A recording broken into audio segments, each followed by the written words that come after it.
Okay, I just did a long rehearsal because I did all this. I don't know if any zero budget podcasters have experienced this, but um, I just went through a whole spiel and realized that I hadn't been recording probably about, 20 minutes into it. So anyway, I'll start again.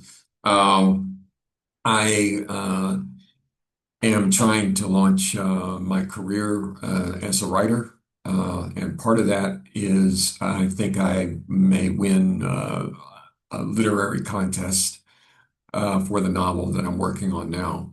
I say that because I've won small awards before when I was a screenwriter. When I tried to break in as a screenwriter, my wife and I lived in Hollywood from 2011 till 2018.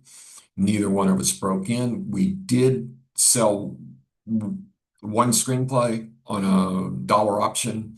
It's never produced. It was a biopic about Vincent van Gogh. And we do live in, since 2018, we have lived in the Netherlands. Um, and Anyway, I went through a psychotic break when Kamala Harris lost the election.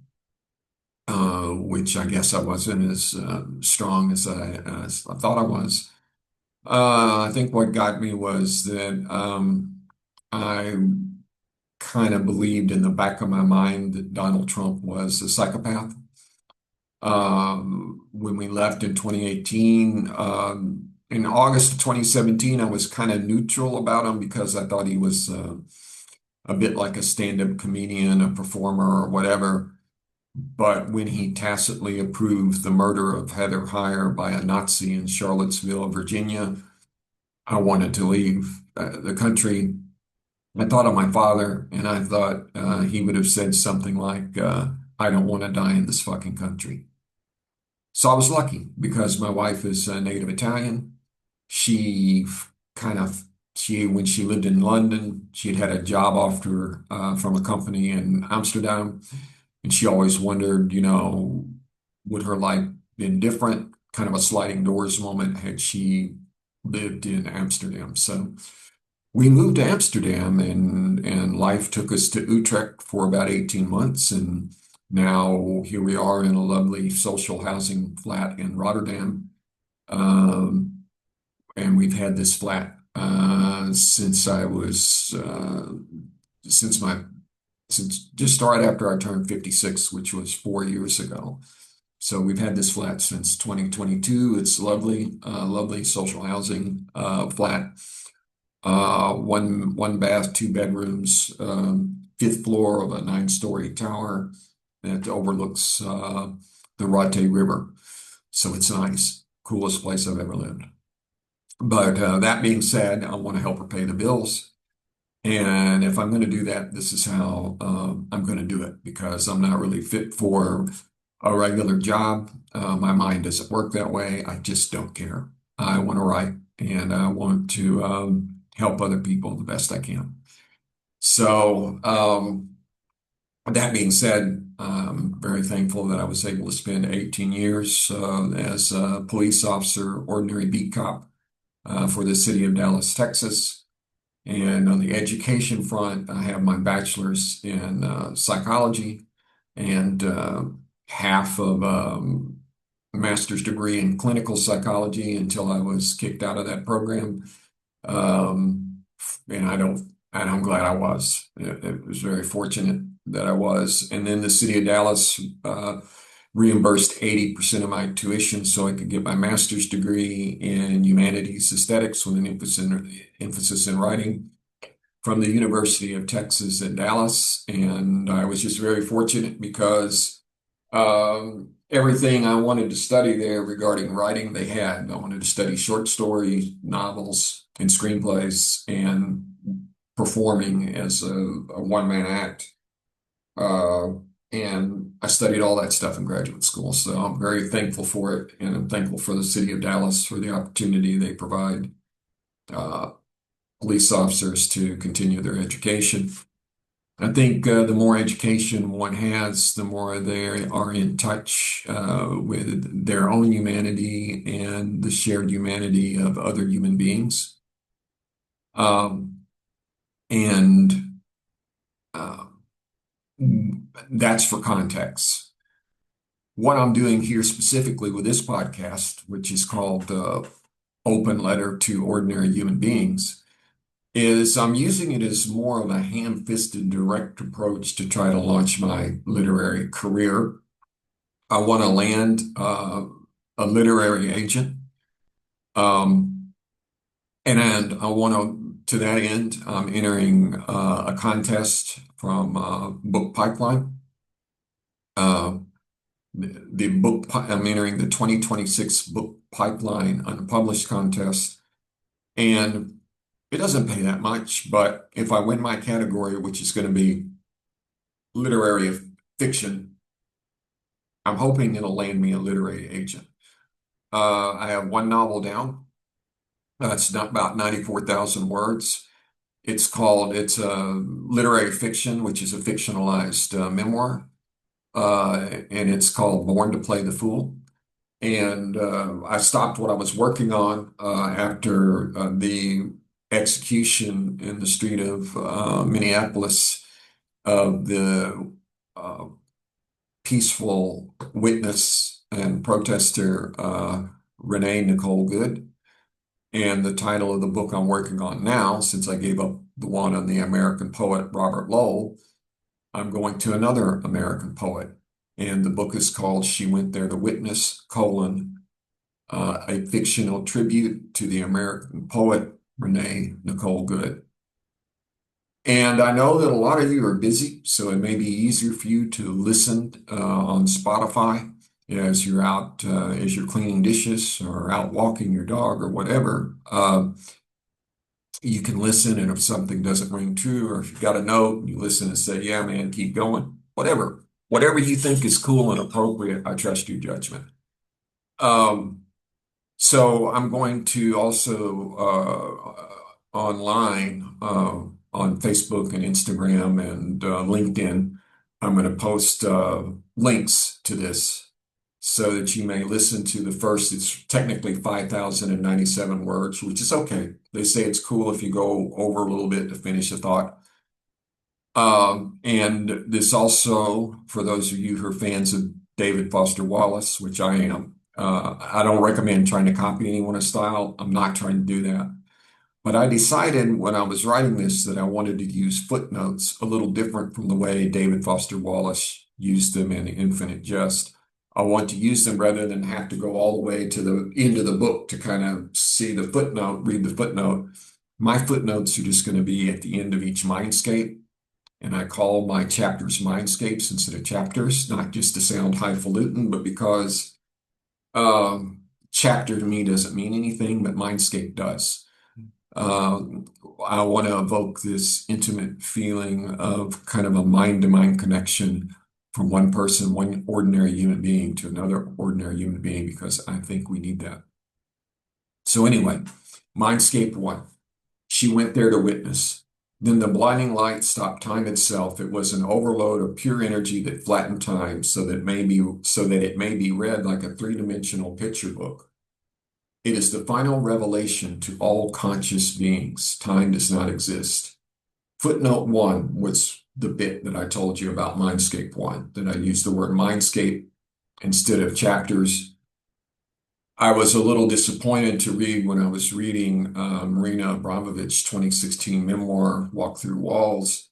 She referred to one of her installations and one of her art performances, and it contained the word, I think it was something she did in Japan, called Mindscape. Um, all apologies to Marina Abramovich. I honestly didn't know that, she had used that word anywhere, and I sort of fell in love with it, so I'm keeping it. Taking a little artistic license there.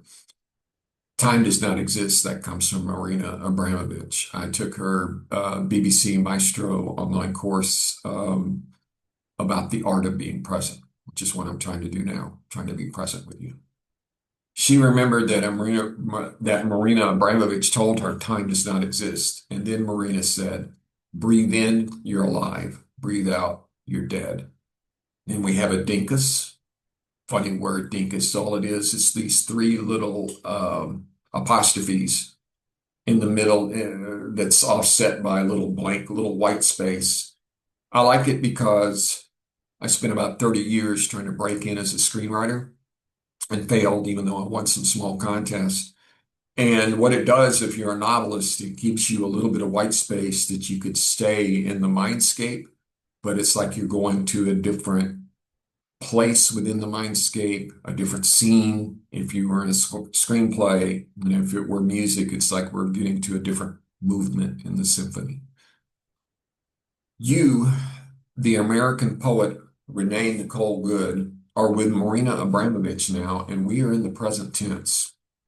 We are at Marina Abramovich's sprawling upstate New York residence, and we are walking through the woods with her during an Indian summer sunset. It's not cold enough for us to see our breath, but we wish we could. We wish we could see our breath. We now stand a due 3-hour north drive to here, Malden Bridge, New York, from our nice flat in Manhattan, New York, where the kids are settling in well. They have a form of resilience that defies imagination. Listen, this is footnote 3. Marina says, listen, she says again. I don't know what that footnote 3 is. Maybe we'll see later. You listen and you hear what you imagine to be a tiny waterfall somewhere upstream from the active creek. Surely you think there must be a better way to describe a tiny waterfall that couldn't be over a foot high. The sound is so subtle, it's easy to miss. It's easy to miss everything when you're not paying attention. Murmuration sounds beautiful, but it's taken. Moving water is a different form of life than a sea of starlings painting the sky with jolts of manifestic panic as they look for the right way to go. At the atomic level, one imagines the barest element of matter itself vibrating beyond what our human eyes may see. Here things walk through walls, which was the title of the footnote 4 there. That's the title of Marina Abramovich's 2016 memoirs, Walk Through Walls. Water walks through walls. Waration. Footnote number 5. Don't know what that footnote's for. You listen for the waration.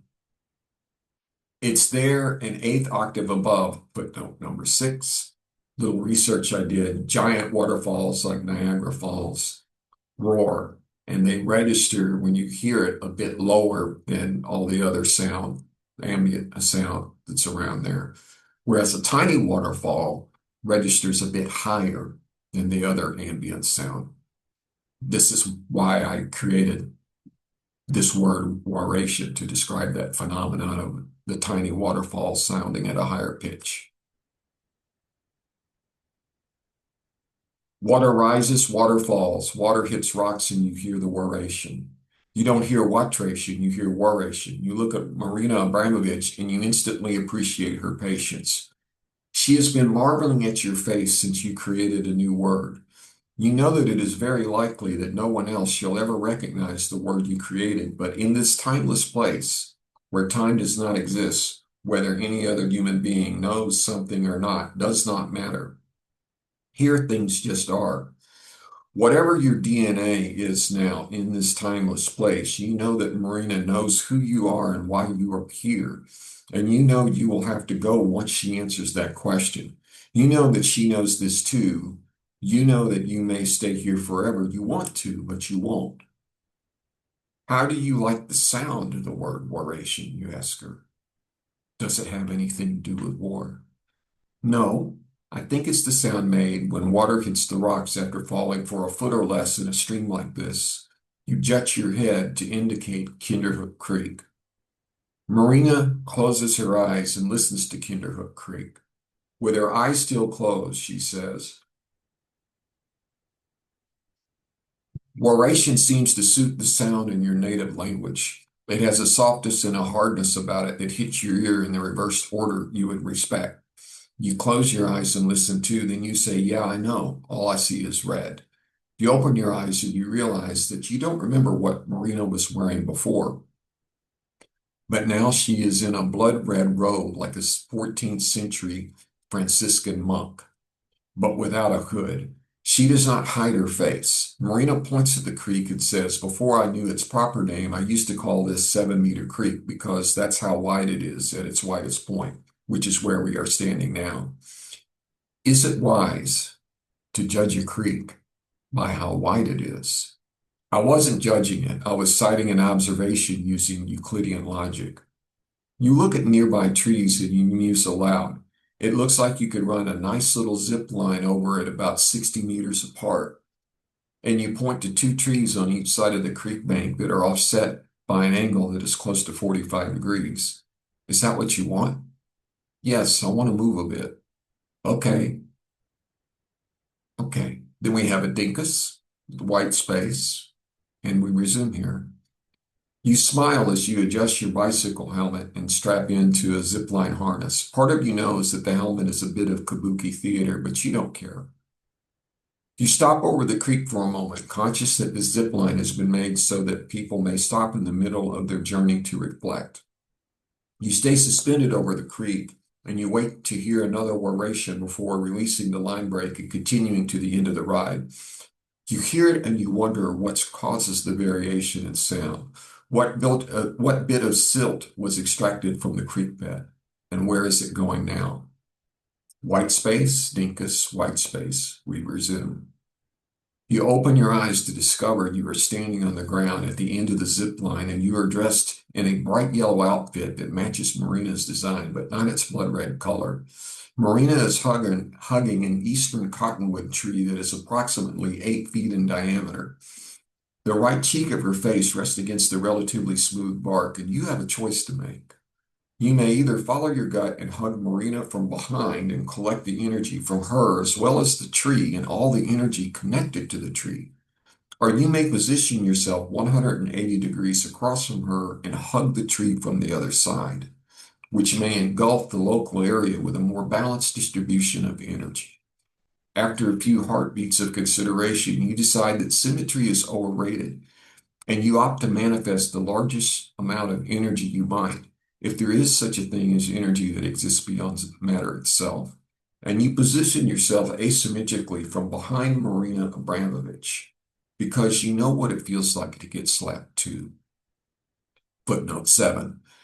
This footnote refers to the Walk Through Walls memoir in which Marina Abramovich said that she had been slapped by, I believe, her second husband, Ule, who was also a performance artist. And you hug her from behind, and you both close your eyes. And before long, your heartbeats are in sync. And you imagine that the roots of the big tree are still growing. And those roots already touch the roots of many other trees near Kinderhook Creek and beyond. And some of the roots touch running water in the creek. And that's okay if there isn't too much soil erosion. And if the tree begins to lean, it leans. Gravity warps time, and time does not exist. Not here. The oration of Kinderhook Creek sounds better than Babbling Brook or Chortling Creek, and neither puling nor gurgling nor trickling convey the honest violence caused by time and motion as it surrenders to gravity on its long, slow march towards death. Breathe in, you're alive. Breathe out, you're dead. Marina says, complain to the tree. You say okay, and you complain silently inside your head. Marina says, good. You may continue to complain in silence. Do you mind if I give voice to my troubles? Break the silence, you say. Break it. Marina says, I hate my parents, and I'm glad they're dead. I wish my mother had died before my father, but she didn't. My mother was a bitch. She loved Tito. And this is footnote number 8. Their parents were part of the Red Bourgeoisie. They were close to Tito, and Tito ruled Yugoslavia with an iron fist and was a dictator. And she felt entitled to everything. She said that sex was dirty and implied that I was a slut. She dressed me like a tramp. I felt like Charlie Chaplin. She believed in God, and I believed in human beings. I believe in the kindness of stranger. Marina Abramovich cries. And it dawns on you that it doesn't matter what you think of her crying, because you know that she knows that everyone knows that everything she does is a performance. She believes in the art of being present, and she is here with you now. And whether her tears meet anyone's standards of sincerity, it's not the point. Her tears are her tears, and you respect that. And you let her cry without trying to comfort her. And you let her cry because you do not want to break your silence, which is beautiful in its own way. Marina Abramovich blinks away big tears and accidentally inhales one of them. The sting of the salt in her nostrils motivates her to resume speaking.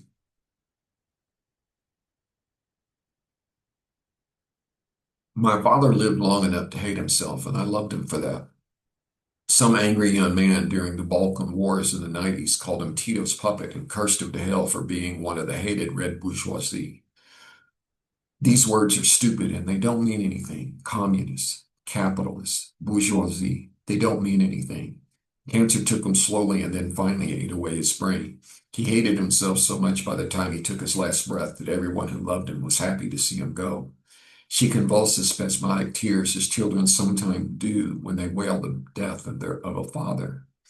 She comports herself and then she says, My mother, oh my mother, fuck, this is hard.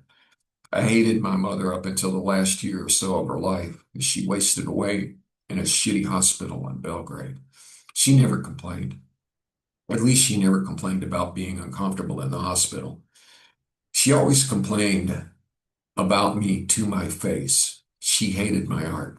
She hated that I performed nude. She hated that I put my life in the hands of strangers.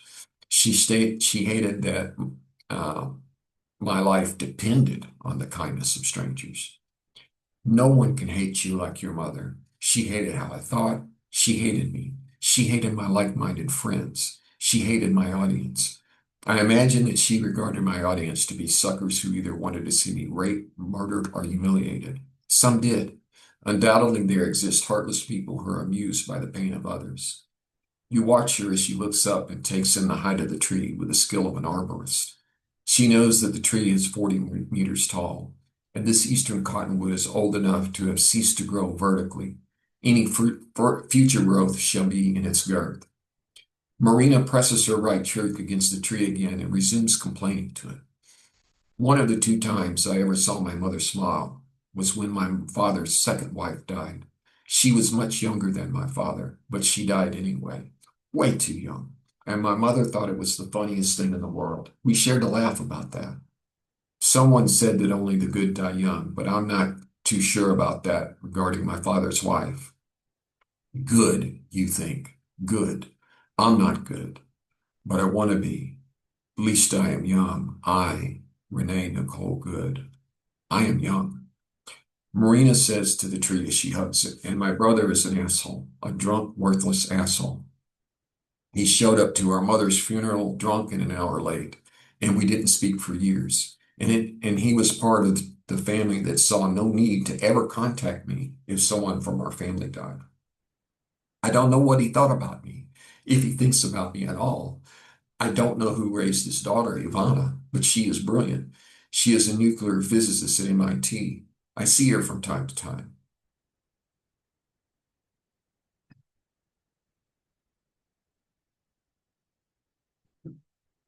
Maybe my brother hates me because I am 6 years older and I left Belgrade and he stayed to deal with all the shit that smothers you. Maybe my mother loved my brother more than she loved me. Maybe both my father and my mother loved him more.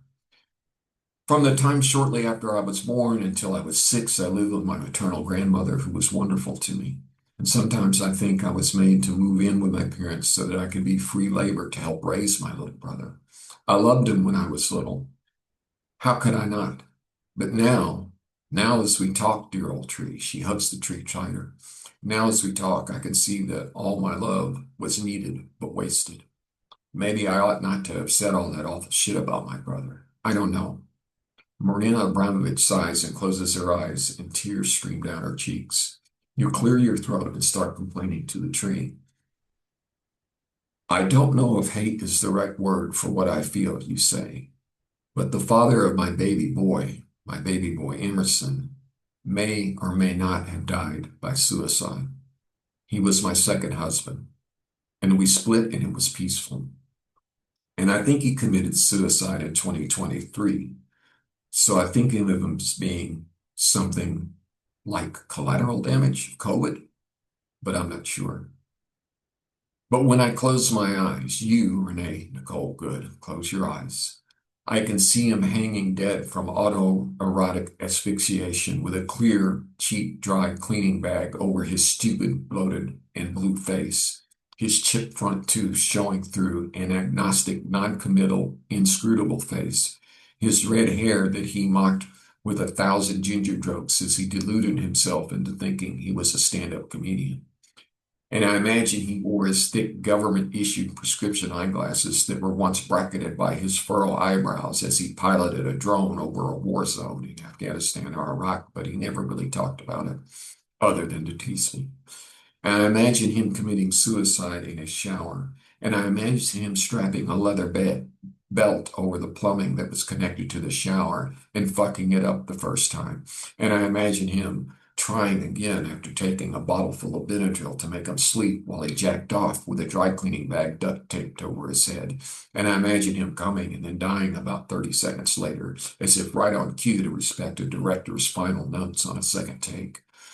And I imagine that he pisses himself and shits his pants during his death spasms, as if the waste demanded to be void from a non-living thing, waste itself manifesting natural law at the time of death. Perhaps it occurred to him in his final moment that waste does not consider itself to be waste. It doesn't consider itself to be anything, it just is. Waste exists. And life, to some degree, keeps waste under control, or it ought to. I gave birth to 4 children, and it was a trip. In 2010 or 2011, I gave birth to a daughter, and in 2013 or 2014, I gave birth to a son.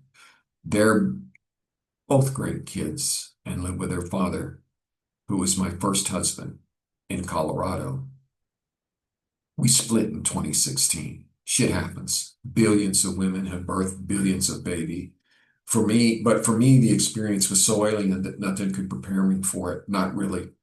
The thing that no one ever says about postpartum depression or postpartum psychosis is how utterly alien, otherworldly, and antediluvian the entire process of creating another human being is.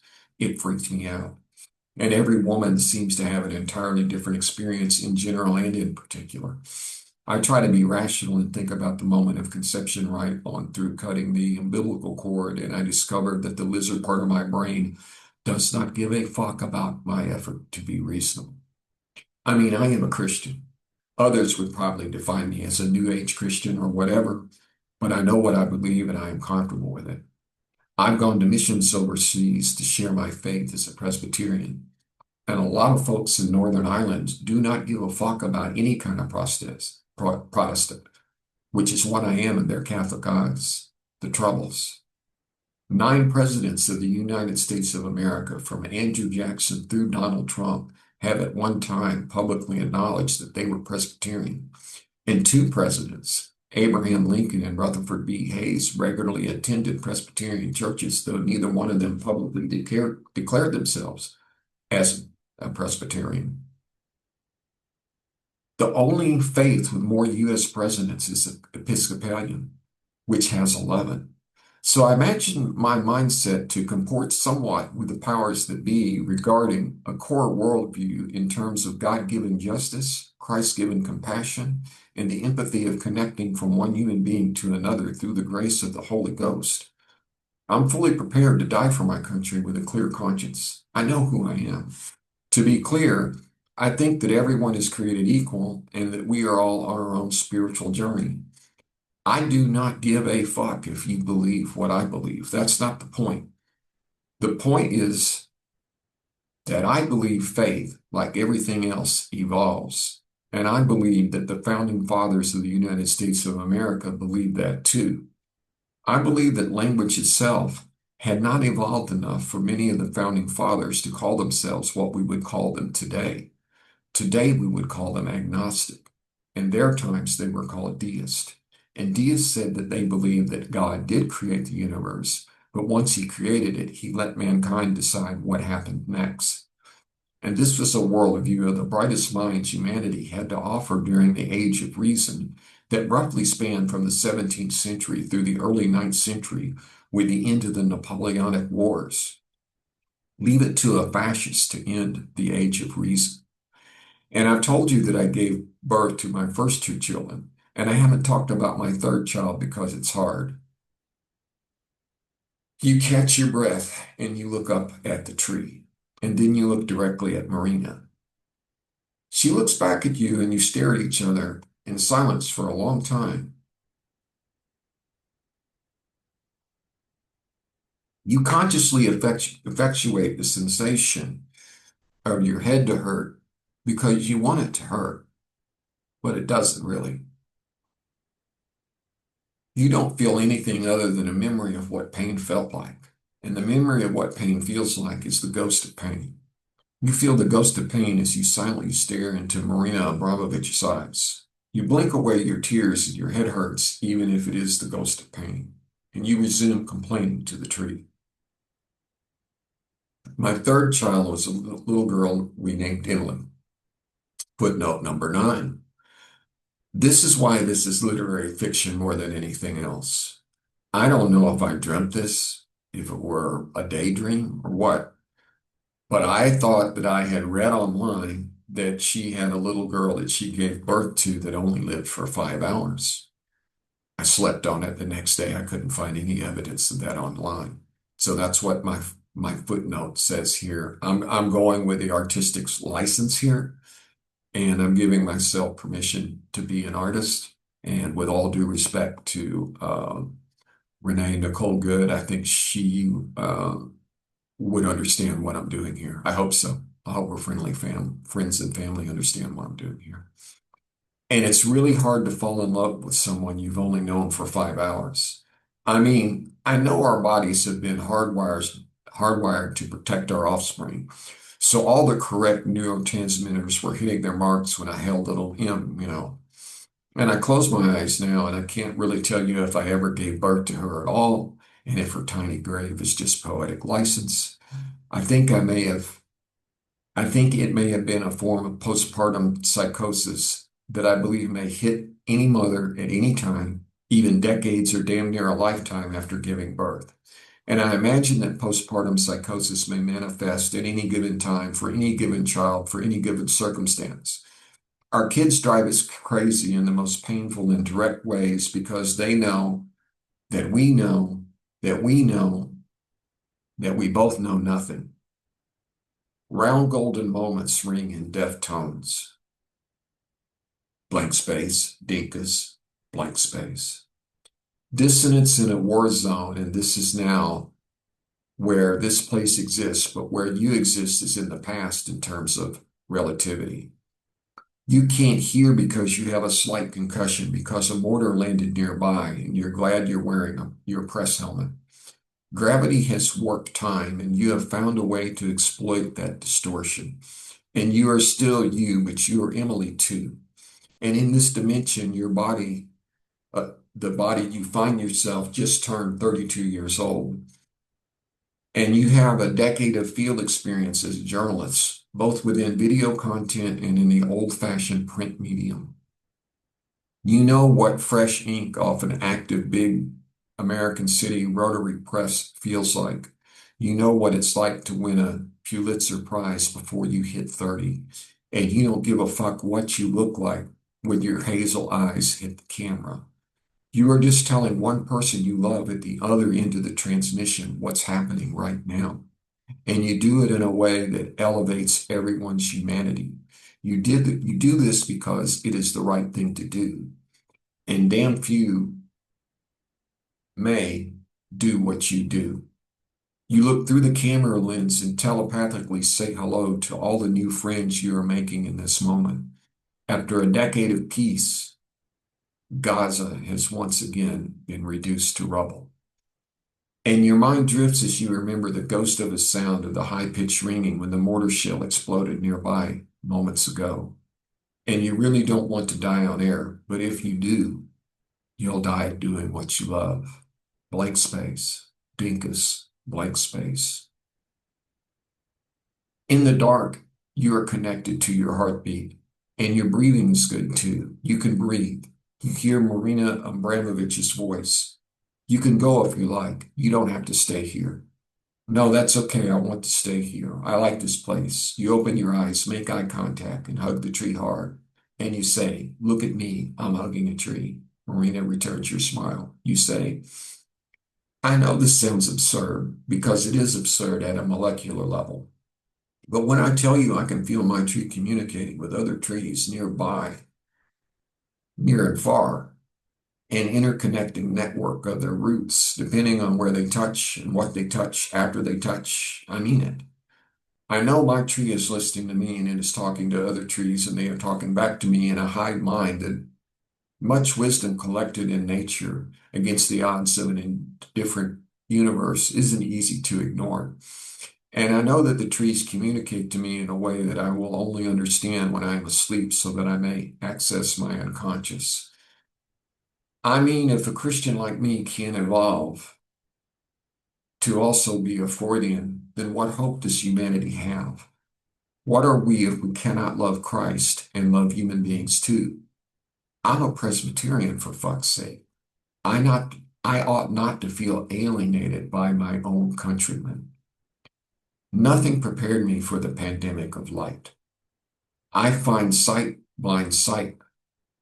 I find sight blind slight sight.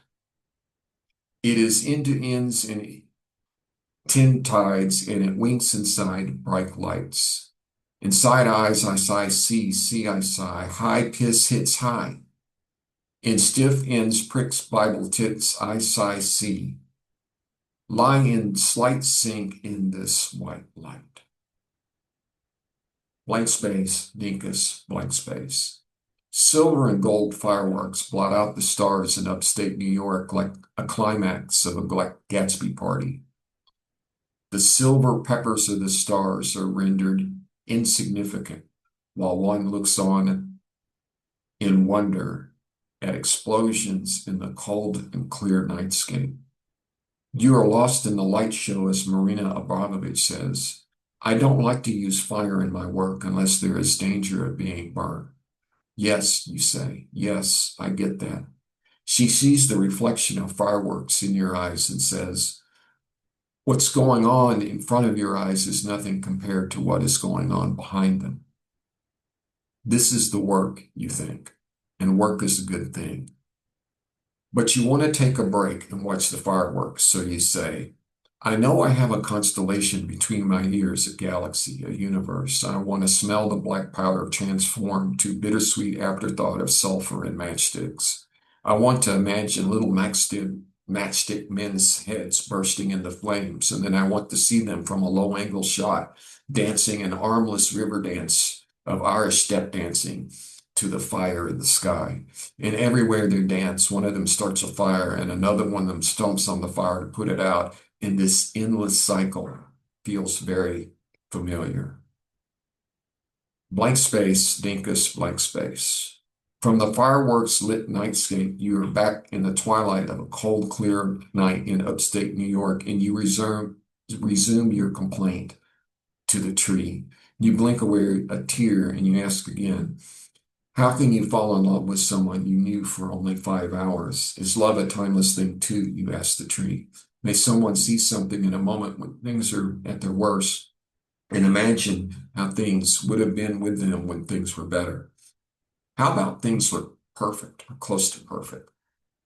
Some rhythm engine somewhere side, and in that moment of surrender, living entities existing in a synchronization that cannot be reduced by math as we now understand calculus.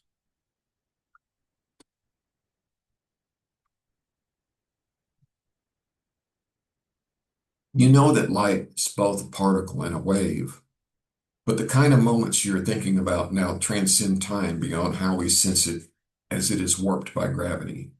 Your body feels the rhythm that your mind shall never really comprehend. It's like the rhythm of labor pains, of birth, waves. You feel better when you surrender to the pain and consciously acknowledged it for what it was. Your pussy was being destroyed in no amount of time, and no surgeon's lover's knot would ever make it right again. And you tell yourself, that's okay. My pussy was meant to be destroyed. You bear the pain. And you didn't quit having kids after Emily. After Emily, you had Emerson, and he destroyed your pussy too. And that's okay. You healed, mostly. The sheer bodily horror of being a human being is unbearable in its beauty and its ugliness. and mothers bear the burden of continuing humanity. However, common knowledge evolves, and billions of possible combinations from one set of chromosomes, when it fuses with another set of chromosomes to create another unique set of chromosomes, are more of a question for astronomical physicists than it is for theologians. How does one place a monetary value on the life of an ordinary human being? What kind of audacity does it take for an ordinary human being to surrender to posterity one's role as collateral damage? When does a witness become a martyr? Do martyrs still exist? Do prophets still exist? Blank space, dinkus blank space. It's dark behind your eyes because your eyes are closed and your bare hands are over them. You see yourself from a drone camera's point of view that is directly over you, Marina Abramovich, and Wim Hof. You imagine M&Ms lose yourself because you want this moment to last for a long time. You respect Marina Abramovich and you respect Wim Hof. And you should feel guilty about taking up their time for free, but you don't. You are cool with them and they are cool with you. You are wearing a bright yellow two-piece bikini, and Marina Abramovich is wearing a bright red two-piece bikini, and Wim Hof is wearing a bright blue Speedo swimming trunk bottom, even though he is not an Adonis. And how everyone is dressed may seem a little comical, but it isn't. Because all three of you respect the concept behind cold therapy, and you respect how Wim has processed his wife's suicide. Wim says, "You may open your eyes now." You still see everyone from an overhead drone camera's point of view. In fact, you hear its little electric quad propellers whirring about 10 meters above you. And the whir of the little drone camera is as welcome as the beating of wings of a dozen dragonflies, because you know that you're recording history. Or it's pretty to think so. Footnote number 10, with thanks to Ernest Hemingway.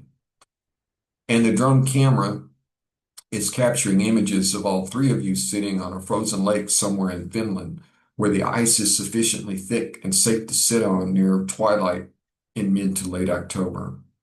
Wim says, "We are going to learn how to breathe. It doesn't matter if your eyes are open or closed. Listen to me now. Breathing must never feel forced. And if you listen to if I tell you to do something and you can't do it, that's okay. Listen to your body." You now see this scene from whatever point of view you want. You are editing this footage. I think we are due for a low angle shot sometime soon, maybe even now.